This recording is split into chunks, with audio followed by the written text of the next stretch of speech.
നമ്മൾ കൂടെ ഉള്ളവരെ ഹാപ്പിയാക്കാൻ വേണ്ടിയിട്ട് എന്ത് ചെയ്യാൻ മടിക്കാത്തവരാണ് പല ആൾക്കാരും.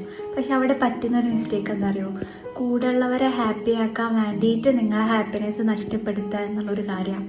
റിയലായിട്ട് നമുക്ക് എപ്പോഴാണ് നമ്മളെയും മറ്റുള്ളവരെയും ഹാപ്പിയാക്കാൻ പറ്റുക ചോദിച്ചു കഴിഞ്ഞാൽ, നമ്മൾ ഏറ്റവും പീസ്ഫുള്ളായിട്ടിരിക്കുന്ന സമയത്തും നമ്മളെ ഹാപ്പി ആയിട്ടിരിക്കുന്ന സമയത്താണ് നമുക്ക് നമ്മളെ കൂടെ ഉള്ളവർക്ക് നമ്മളെ ബെസ്റ്റ് കൊടുക്കാനും അത് ത്രൂ ഹാപ്പി ആക്കാനും പറ്റുക.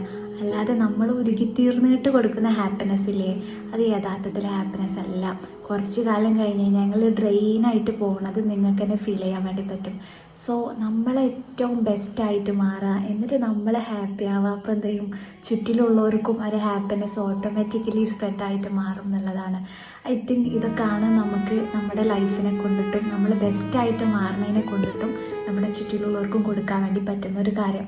ഉദാഹരണത്തിന് നിങ്ങൾ നല്ല പഠിച്ചൊരു ജോബും കാര്യങ്ങളൊക്കെ നേടി അത്യാവശ്യം നല്ല വെൽ സെറ്റിലായി കഴിഞ്ഞ് കഴിഞ്ഞാൽ നിങ്ങളുടെ ഫാമിലിക്കും നിങ്ങളുടെ കൂടെ ഉള്ളവർക്കും ചുറ്റിലുമുള്ള നീഡി ആയിട്ടുള്ള ആൾക്കാർക്കൊക്കെ നിങ്ങൾക്ക് ബെസ്റ്റായിട്ടുള്ള കാര്യങ്ങൾ കൊടുക്കാനും അവരെ ഹാപ്പിനെസ് കാണുമ്പം അപ്പം നിങ്ങൾക്കും ശരിക്കും ജീവിച്ചു എന്നുള്ളൊരു ഫീല് നമുക്ക് കിട്ടും എന്നുള്ളതാണ്. That's it.